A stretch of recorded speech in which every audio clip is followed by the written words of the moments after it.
علیکم ناظرین، الحفیظ اسکالرز ایک نئی علمی ویڈیو کے ساتھ آپ کی خدمت میں حاضر ہے۔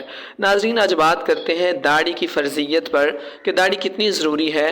کیا واقعی داڑھی نہ رکھنے والا فاسق ہے یا داڑھی رکھنا قرآن و حدیث سے فرض اور ثابت ہے؟ تو آج کی علمی بحث کا آغاز کرتے ہیں۔ سب سے پہلے اسکالرز ہیں جاوید احمد غامدی، دوسرے مولانا اسحاق، پھر ڈاکٹر اسرار احمد، علامہ حسین نجفی، انجینئر محمد علی مرزا، مولانا طارق مسعود، لطفی صاحب اور ڈاکٹر طاہر القادری صاحب۔ تو آئیے ہم اپنے علماء کی طرف چلتے ہیں اور جانتے ہیں ان کی قیمتی رائے کہ وہ داڑھی کے متعلق کیا اپنے خیالات اور نظریات رکھتے ہیں۔ یعنی قرآن مجید میں نفیاً یا اثباتاً اس معاملے میں کوئی بات نہیں کہی گئی۔ نہ اللہ تعالیٰ نے کہیں حکم دیا ہے کہ تم داڑھی رکھو، نہ اللہ تعالیٰ نے کہیں روکا ہے کہ تم داڑھی نہ منڈواؤ۔ اصولی طور پر یہ بات جان لیجئے کہ جتنی بھی حلتیں اور حرمتیں ہیں ان کی شرح و وضاحت تو پیغمبر فرماتے ہیں، لیکن ان کی بنیاد اور اساس لازم ہے کہ قرآن مجید کے اندر موجود ہو۔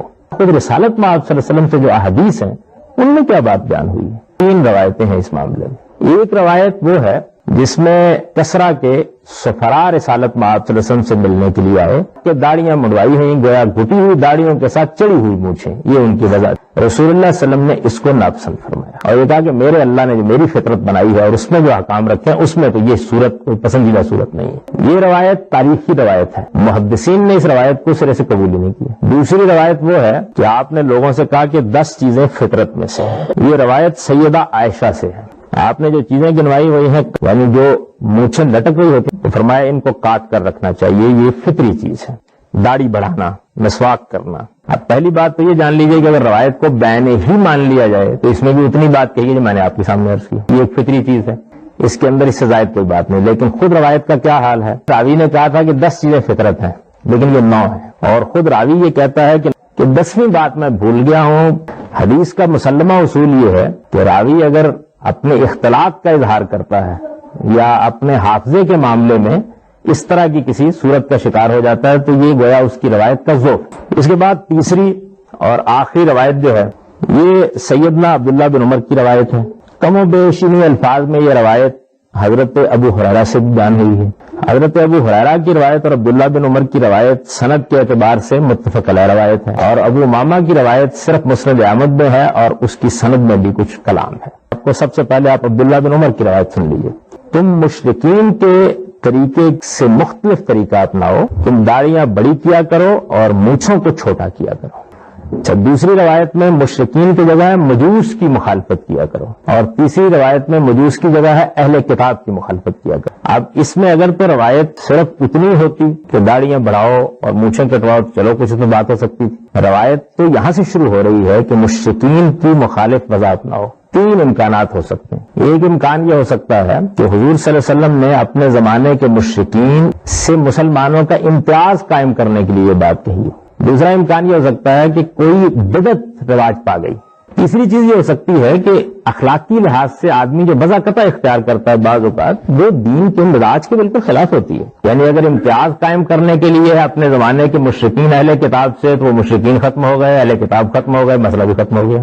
ظاہر بات ہے کہ نوعیت ہی بالکل وقتی ہوئی۔ اگر کسی بدعت کی اصلاح ہے تو وہ بدعت کیا تھی اس کی اصلاح ہو گئی۔ اس طرح کے احکام ظاہر ہے کہ وقتی ہوتے ہیں، اور اگر کسی بدعت کی اصلاح کر دی گئی ہے تو بس ہو گئی، ختم ہو گیا قصہ۔ اس کے بعد کوئی نئی بدعت پیدا ہوگی تو ہم اس اصول کی بنیاد پر اس کے بارے میں کوئی رائے قائم کر لیں گے۔ تیسری چیز یہ ہے کہ وضع قطع کا مسئلہ ہے، تو حضور نے یہ توازن سکھایا کہ ان کے توازن یہ نہیں ہے کہ مونچھ بڑی اور داڑھی چھوٹی ہو، توازن یہ ہے کہ مونچھ چھوٹی اور داڑھی بڑی ہو۔ خلاصہ کلام یہ ہے کہ دین کے پورے ذخیرے میں کوئی بات بھی موجود نہیں اس کے علاوہ، یہ دین فطرت کے اندر شامل ہے۔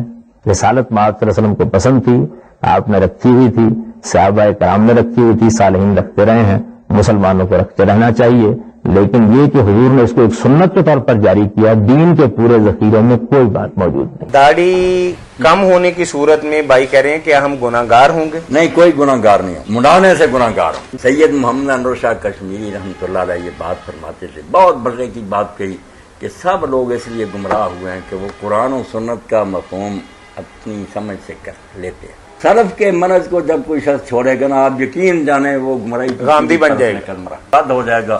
یہی امام عبدالجبار غزنوی رحمۃ اللہ علیہ کہتے ہیں جب کوئی بات ہو کوئی نہ کوئی امام تو آپ کے آگے کھڑا ہونا چاہیے۔ آپ ایسی بات کہیں جو کسی نے نہیں کی، اس کا مفہوم کیا نکلتا؟ آپ گاندھی صاحب کی طرح جتنے چاہے علم و دانش کے دعوے کریں کہ میں تحقیق کر رہا ہوں، میں نہیں کسی کے پاس، مگر نتیجہ کیا کہ خدا نے ایسا دین اتار دیا جیسے کسی کے پلے کچھ نہیں پڑا. خدا ٹوٹا جس نے ایسی کتاب اتاری جو لوگوں کی سمجھ نہیں ہے. اس کا رسول معاذ اللہ جو ہے نا وہ خائن ہے جس نے دین کی وضاحت نہیں. کتنا دین برباد ہو جائے گا. خدا سے ڈر بالکل بہت تشریح لینی چاہیے جو سلف صالحین سے آ رہی. کسی کے حوالہ تو آپ دیں کہ فلاں ایک آدمی نے سمجھا، ورنہ اعتراض خدا رسول پر ہو جائے گا. چھوٹی سنتوں میں سب سے بڑی سنت داڑھی ہے، جس کا رکھنا سنت مؤکدہ ہونے میں تو شک ہی نہیں ہے. بہت سے علماء کے نزدیک واجب ہے، اور یہ سنت وہ سنت ہے جس کے لیے حکم دیا حضور نے، وقص الشوارب، داڑیاں بڑھاؤ اور مونچھیں کتراؤ. یہ صرف حضور کی سنت نہیں، تمام انبیاء اور رسول کی سنت. داڑھی منڈوانے کے بارے میں شریعت کا حکم کیا ہے؟ میں نے رسالہ لکھا ہے حرمت ریش تراشی قرآن و سنت کی روشنی میں نے ثابت کیا ہے داڑھی واجب بھی ہے، داڑھی حرام بھی ہے، داڑھی سنت بھی ہے، داڑھی مکروہ بھی ہے. مطلب یہ ہے اتنی داڑھی رکھوانا کہ دیکھنے والا عام آنکھوں سے دیکھ کر یہ کہہ سکے منہ پر داڑھی ہے، یہ واجب ہے. اگر بالکل صفا کرا دی جائے یہ تیل حرام ہے. اگر قبضہ پر رکھوائی جائے، قبضہ ہاتھ میں رکھا جائے، قبضے کے اندر جو آ جائے یہ سنت محمد و آل محمد ہے. اس سے آگے بڑھ جائے، ناپ تک باتیں کرنے لگ جائے تو داڑھی پھر مکروہ بن جاتی ہے. داڑھی کا باقاعدہ حکم ہے یا نبی علیہ الصلوۃ والسلام کی مشابہت کی وجہ سے؟ نہیں جی، باقاعدہ حکم قرآن میں ہے. سورہ نساء کی آیت نمبر 119 ہے. شیطان نے کہا تھا وَلَا آمُرْ، میں لوگوں کو ابھاروں گا کہ وہ تیری بنائی ہوئی تخلیق کو بدلیں گے. اب مرد کو اللہ نے داڑھی دی، عورت کو دی ہے، تو مرد جب اپنی تخلیق بدلتا ہے تو شیطان کے راستے. داڑھی فرض ہے، داڑھی کو سنت کہنا چھوڑ دے. یہ آپ صلی اللہ علیہ وسلم نے حکم دیا اعفوا اللحا وقصوا الشوارب، داڑیاں بڑھاؤ اور مونچھیں گھٹاؤ. اور بخاری اور مسلم کی متفق علیہ صحیح حدیث ہے خالف الیہود والنصارى، یہود و نصارہ کی مخالفت کرو اور داڑیاں بڑھاؤ. داڑھی کاٹنا یا ایک مٹھی سے کم کرنا یہ گناہ کبیرہ ہے. اور یہ بھی فرمایا من تشبہ بقوم فہو منہم.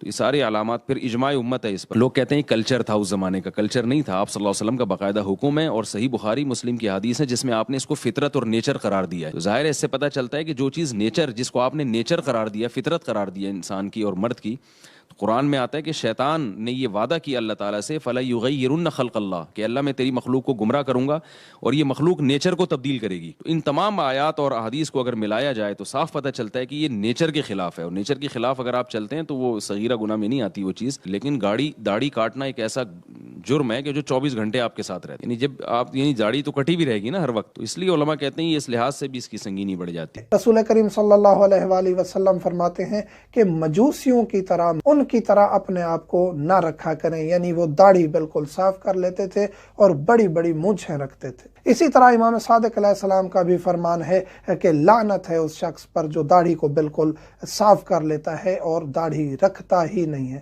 اسی طرح دیگر روایات بھی موجود ہیں. بعض فقہاء علماء نے لکھا ہے کہ یہ چونکہ تمام دور جاہلیت کے لوگ بھی، عرب لوگ بھی، سارا کا رواج تھا کہ ہر شخص داڑھی رکھتا تھا بالعموم، تو سنن عادیہ میں ہے بعضوں نے، مگر ہم اس کو سنن خدا میں سمجھتے ہیں، اس لیے کہ چونکہ حضور علیہ السلام نے اس کے لیے حکم بھی فرمایا داڑھی کے بعد داڑھی بڑھاؤ اور مونچھیں کٹاؤ، یہودیوں کی مخالفت کرو. جب اس کو حکم فرما دیا تو پھر یہ سنن خدا میں آ گیا. اصل سنت حضور علیہ السلام کی تو اتنی ہے نا کہ داڑھی بڑھاؤ اور مونچھیں یہودیوں کی مخالفت کے لیے. بیٹے جنہوں نے داڑھی آپ لوگوں نے جتنی رکھ لی ہے تو یہ بڑھا دی، مونچھیں کٹوا دی، تو حدیث پر ساری علمی بحث سے چند نکات جو ہمارے سامنے آتے ہیں وہ یہ ہیں.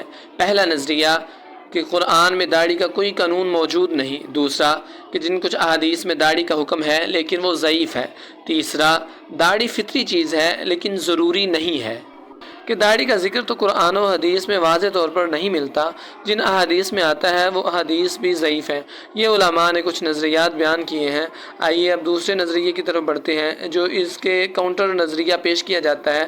اس میں سب سے پہلا نظریہ یہ پیش کیا جاتا ہے، وہ کچھ اس طرح سے ہے کہ قرآن میں داڑھی کا قانون انڈائریکٹلی موجود ہے، یعنی واضح طور پر کوئی احکام جاری نہیں کیے گئے. صحیح بخاری میں بھی داڑھی کا حکم موجود ہے. نمبر 3، داڑھی فطری چیز ہے اور فطرت تبدیل کرنا شیطانی فعل ہے، یعنی کہ بالکل اپنی شیو کروا دینا یہ عورتوں کے ساتھ تشبیہ ہے جو کہ اسلام نے اسے ممنوع قرار دیا ہے. چوتھا بات یہ ہے کہ مکتب تشیع یعنی اہل تشیعوں کے نزدیک واضح احادیث ملتی ہیں کہ داڑھی رکھنا ضروری ہے اور نہ رکھنے والے پر لعنت کی گئی ہے یا نہ رکھنے والا فاسق قرار دیا گیا ہے. یہ شیعہ حضرات کے نزدیک واضح احادیث موجود ہیں، حالانکہ جب آپ ان کے اپنے ذاکرین کو دیکھتے ہیں تو وہ آپ کو داڑھی کے بالکل بغیر نظر آتے ہیں. ناظرین، یہ تھی آج کی کاؤنٹر کوسچنز اور تمام علماء کی رائے. امید کرتا ہوں آپ کو پسند آئی ہوگی. چینل کو سبسکرائب کیجئے. اس طرح کی مزید ویڈیوز کے لیے بیل آئیکن پر کلک کیجئے. جزاک